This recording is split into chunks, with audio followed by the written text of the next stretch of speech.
to the MAPexpo panel discussion for 2013. So pretty much the goal of the next hour or so is to give you guys, our audience, an insight into employee expectations and kind of the latest trends within the marketing and advertising PR industries. To get us started and to help us learn more about you guys, what's the most memorable moment in your career so far? My most memorable experience would be working in London. I was there for 4 years, running our Charlotte Street office, which is where Saatchi started some 40 years ago. And when I was asked to, take the leadership role of that particular agency, was quite a great moment for me. One of the highlights for me was working for the Australian Film Commission in London and being in Cannes when The Piano won the Best Film Award, and that was pretty amazing, walking down the red carpet. PR, marketing and advertising have lots of different kind of interesting facets to it, but we don't think that always comes across in the media. Like, for instance, I remember growing up and the first image I had of advertising was kind of Darren Stevens and Larry Tate on Bewitched, and then more recently we've got Mad Men and Sex and the City as an instance for PR. Do you think the media is kind of giving an unfair stigma to those industries? I wish it was like Mad Men, the industry. There are certainly some parallels. It's not as kind of glamorous as it's made out to be, and I think that's probably the important kind of message for you guys. For me, I've been in it for nearly 20 years, and it's the best fun you can have, I believe, with your clothes on, right? And I wouldn't do anything else. But it does, there is a real truth, particularly in your first years when you get into the business, that just don't marry up with what you see in the media. My first couple of years was making coffees, cleaning up after meetings, filing, and that hasn't changed, but it gets better. So you just got to persist and work your way through it. It's a really fun industry to work in. There's a lot of hard work and a lot of rewards in terms of team building and kind of drinking. There's a bit of a drinking culture in there, but it's kind of not to the excess of Mad Men, but there are some parallels there, and there are some parallels to the way women are treated in media. In fact, we are still talking in media about, women when we shouldn't be. Do you know what I mean? Like, it should be a non-issue. I also think it's an industry where intellect is going to become more and more important, because it's about ideas and creativity and thinking a little bit ahead of the game, not being part of the game. For me, I think it's a fantastic industry to work in, because the one thing that's different to everywhere else I've worked in is actually you do get recognised and rewarded and promoted for hard work and good ideas, and that's good to see. I think I sit a little bit left of field, so I'm a HR professional working for a marketing company, and I think you can either choose to go with the perception, so you can choose to be like Samantha in Sex and the City, or you can choose not to be. So it's how you shape your own career, and what I think is absolutely most important. And the fact what you said earlier, it's all about hard work, so you're not going to graduate and think that you're going to go to the top of the class. It's not going to be sunshine and roses. Behind the scenes, it's a lot of hard work. Many university degrees do combine elements of marketing, advertising, PR, and University of Notre Dame does offer a specialised Bachelor of Marketing and PR. What similarities and differences between each of these fields do you see? You can't kind of separate out those things. I think, you need a PR base. You need to understand issues. You need to understand how to manage issues. You need to know about advertising, and you need to know about marketing if you are set on having a career in the media. I think being one-channeled in anything you do in life these days won't get you there, because you need that overall very rounded experience. So I would spend the first 10 years of your career trying as many things as you possibly can. I think you just can't be too choosy, to be honest. It's a very competitive world out there, particularly for graduates. So I think you've got to grab whatever opportunity presents you when you graduate and make the most of it. and try and excel in that area, because it's not a linear world. So you can start off in PR, then move into social media or move into creative advertising agencies. Yeah, and I think it's important just not to stereotype yourself by your degree. You're a whole lot more than that. What are your personal values, and what values are you going to look for in an organisation? I mean, this might be heresy, what I'm about to say, in a educational institution like this, but I remember when I was a student and I used to sweat over which unit I would do to make sure I was even more, marketable when I graduate. And at the end of the day, no one really gives a shit, to be honest. It's true. You got to get good grades, right? And and I think that's important. So I'm not saying don't focus on doing the best in your degree, but you don't have to kind of sweat it and overthink too much. Since the rise of the internet, has it changed the approach to business? So, how do you think the industry's developed since you started? What's really interesting about out of home that's changed since the internet has come is that all the other media channels, the more traditional media channels, have become fragmented. So, no one is actually getting the kinds of audiences on one channel that they used to get 5 years ago. You used to be able to say, I'm going to buy free-to-air television to be the mass media channel. You can't do that anymore because you'd have to buy, 18 free-to-air channels. You used to be able to say, oh, my newspaper is going to get to all of these people, and you can't do that anymore because newspapers aren't being read in print, they're being read on digital, and people are, skipping ads, doing all kinds of things. Technology is also now letting us become a content provider. So using things like QR codes and NFC, you can actually start to download content from your ad. So rather than watching content and then getting your ad, what you're doing is seeing your ad and then getting the content from it. And we're only at the tip of that iceberg. Soon I think bus shelters will be selling you stuff in terms of you'll be just touching your phone to it and making that transaction. Do you see any trends in the industry? How do you think the market or the industry will change eventually in the next maybe 10 years or so? I think our industry is changing every day, and to look for the future trends, I think it's probably more valid to look at the way the customer journey is changing rather than where the advertising and media industry is changing. We're quite reactive to the consumer, but fundamentally the change has been driven by technology. And that's why we're changing. So I think it's always important to start and stare at the consumer first to see where that's going. At the end of the day, whilst everything's changing, the one thing that's becoming more and more important for us is entertainment. So for us, it's about storytelling.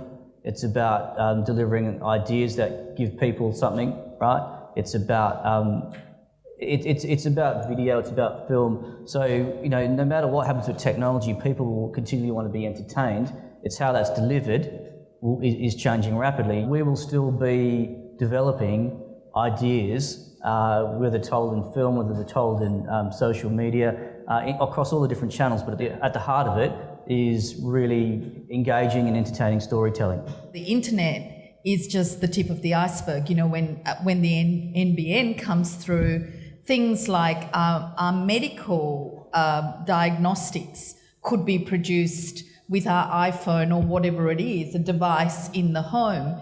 Something like the stethoscope that hasn't been changed since it was invented 140 years ago until someone built a stethoscope app. So in 140 years, this thing did not change until the internet happened. So, I think the possibilities that we're seeing at the moment is a little bit like electricity has just been invented and it's been put into people's homes. What happens next? I actually don't know, and I think we don't know, but it is going to, like electricity did, make it more democratic. So we are going to have a more democratic world where people have knowledge and healthcare and a whole lot of other things delivered to them a lot more cheaply and with more access, or at least in my Pollyanna world, that's what I'm hoping will happen. Megan, could you let us know how prospective industry professionals using technology or could use it to help their prospects in finding jobs maybe, or how the use of social media or something could negatively impact those kind of things? I think the key is that you're each your own brand. So I get lots and lots of applications for people at Red Balloon, and the ones that stand out are the ones that have done something a little bit differently. So in terms of using social media and technology in applying for jobs, you really need to start thinking outside of the boxes, because you know how many people are in your subjects at this university compared to all the other universities in Sydney, and there's only a finite number of jobs that go around that you really want to work at. So how do you portray yourself on social media? What does your job application going to look like? Don't send flowers. I can tell you that happens, and it doesn't really work at Red Balloon. I do get balloons from time to time. But if you did a video of yourself on YouTube and it was fun, make it exciting. Make sure people watch it before you send it in for an application. So I think the use of technology in the recruitment space in terms of portraying who you are as an individual, how do you represent yourself? Claire from Red Balloon's come along today, and she'd finished her journalism PR degree from the University of Newcastle, and she'd written a blog. So originally it was for journalism. She'd been doing 20 things that she wanted to do before she was 20. So I think it was 22 by 22, and that was something that really stood out. So it was something that she was doing in her own time, but it really sent a message for who she was as an individual. As I said before, it's just not all about what your degree is and what that stands for. It's about who you are as an individual, because at the end of the day, we're all people and we go to work and we want to work with great people. So for the brands that sit up on this stage today, and I know especially at Red Balloon, we're looking for people that do things a little bit differently, and technology in your application is a real big thing, and it's a real good place to start. If I may, I think Megan said you are your own brand. That's probably one of the best pieces of advice I think you'll hear today, because you've got to be your own publicist, your own brand manager.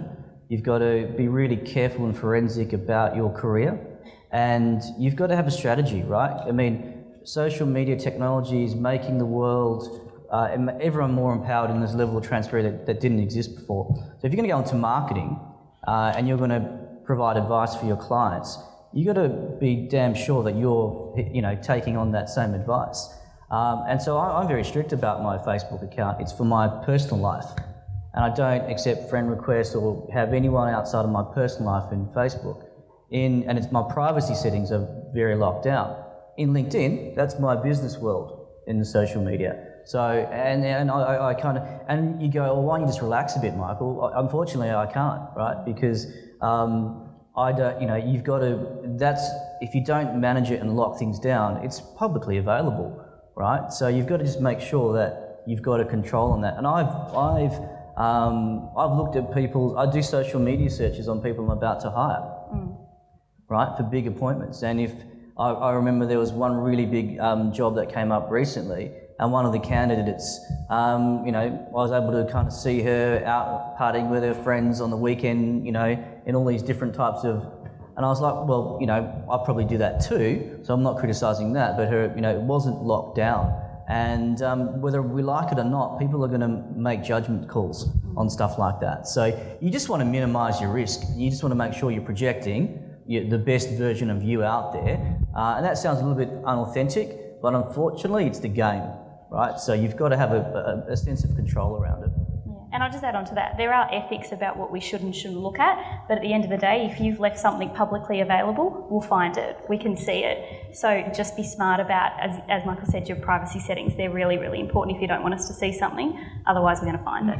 And I would give the same advice and this subject as I would give to our clients is to ensure that you've got a clear sense of what your personal values are, and that you're proud of who you are, and that you're not ashamed of what you're doing, and therefore any behaviour that you are doing that would be reported or tagged in someone's photos is the best form of protection is not to do anything that you're going to be ashamed of later.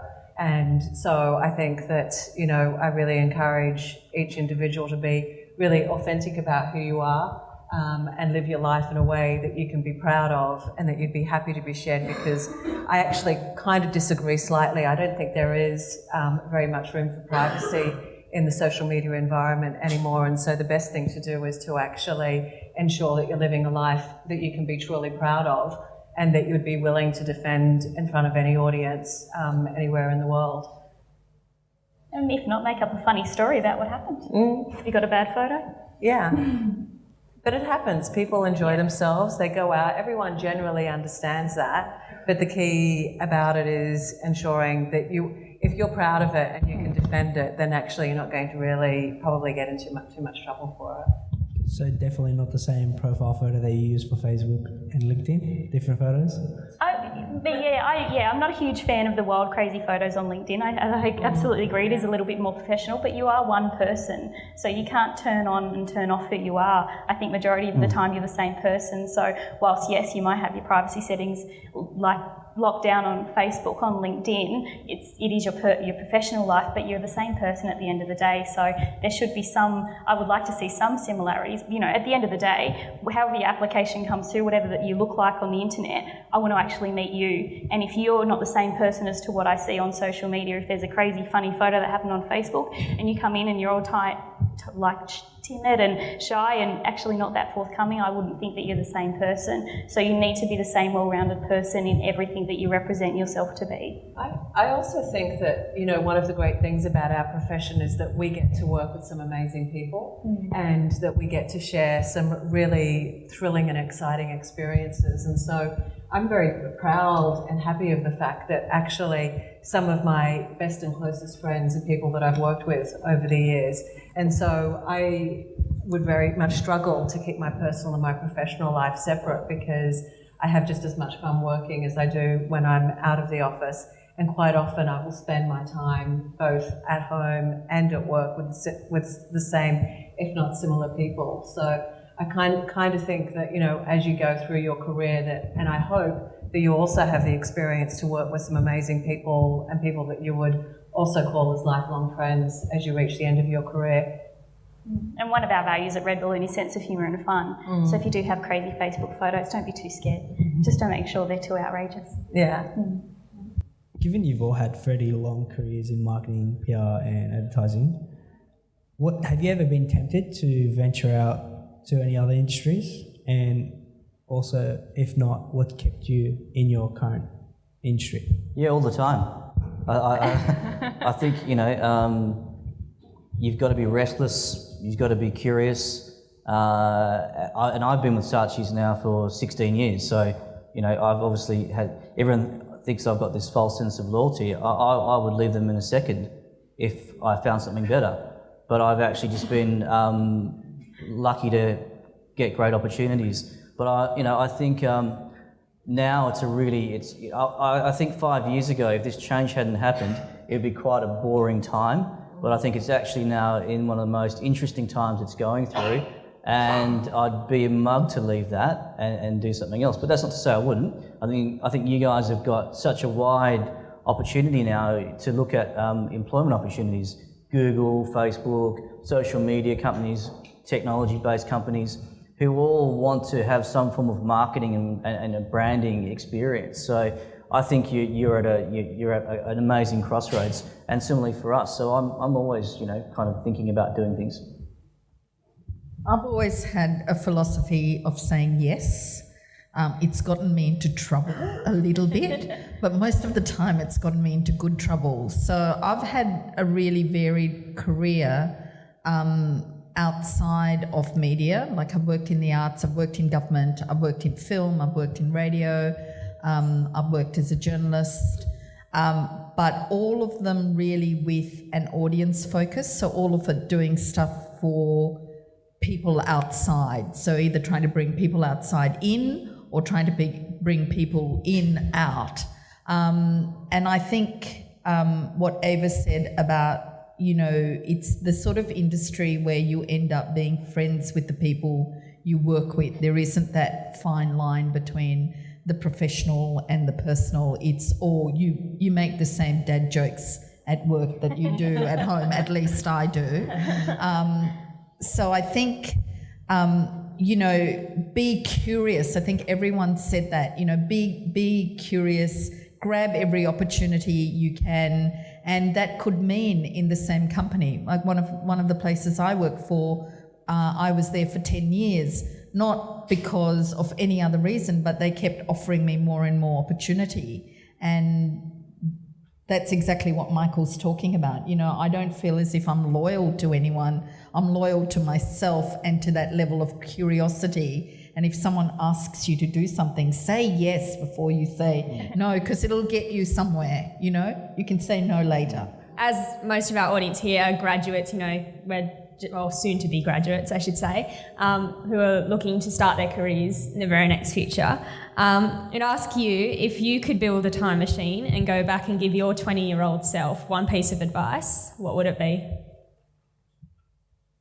Work-related? That's a very good question. Okay. I would have saved more money at a younger age. Yeah. Ditto, yeah. I know that sounds really boring, but someone told me once, and you know, I was in my 30s when they told me this. They said you should live on 70% of your income and save 30% of it for short term and long term. And I never did that. I lived on 100% of my income. So I was the oldest person in Christendom to buy a house.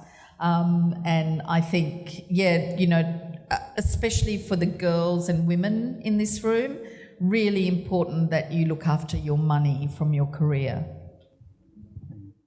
I think to my 20-year-old self, I'd probably try and go easy on her, actually. And I say this because I see so many young graduates join the agency, and everyone starts off so ambitious and so eager to please. And, you know, the advice that I give to people is really, you know, particularly in the first year, is to take it easy, do your best.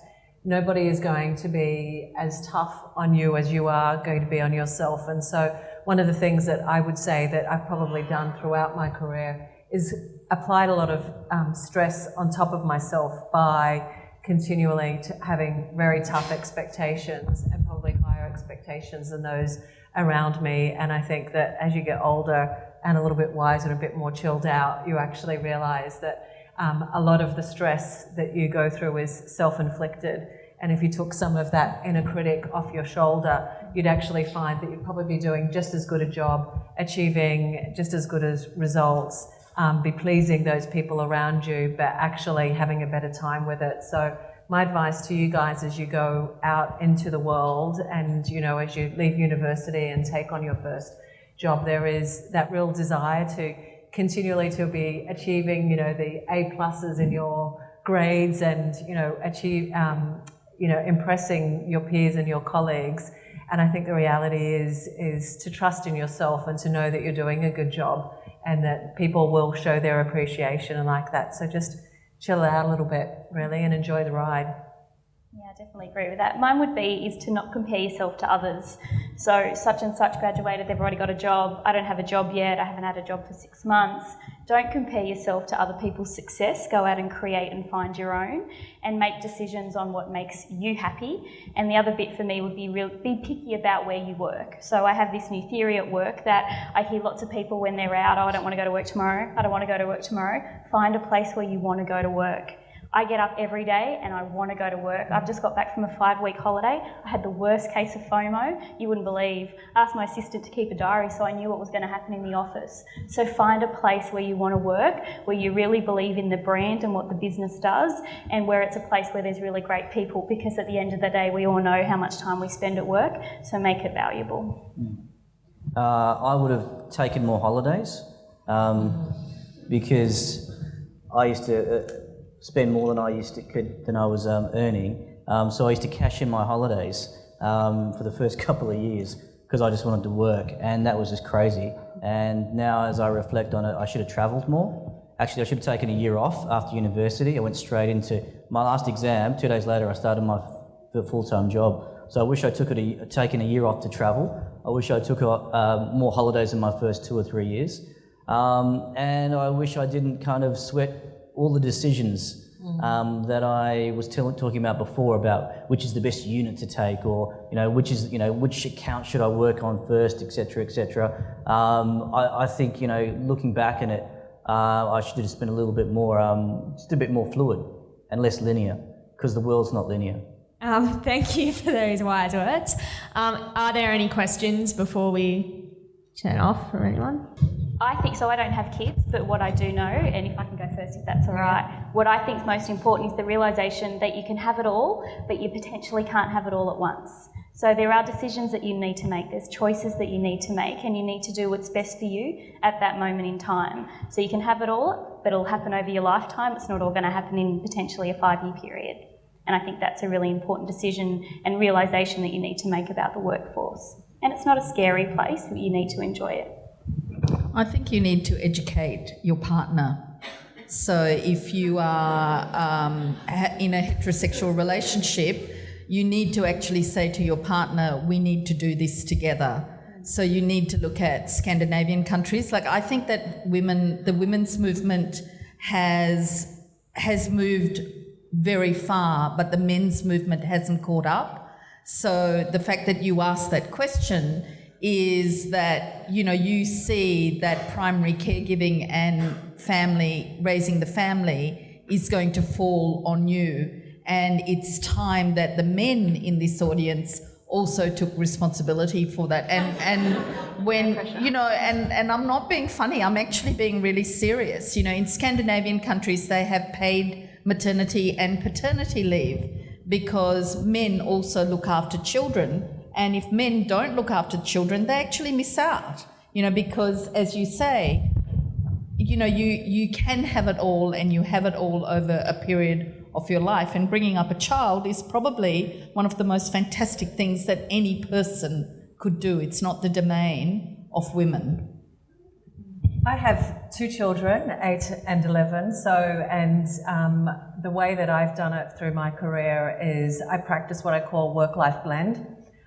Which is that I think if you work on the practice of balance, then that actually implies that if your life is not balanced, then it's imbalanced. And I think that also implies that at any given time that you need to have an equal input on both areas of your life. And I just found in raising my children that there was a great deal of flexibility that was required. So my kids will often spend time during their school holidays coming into the work environment.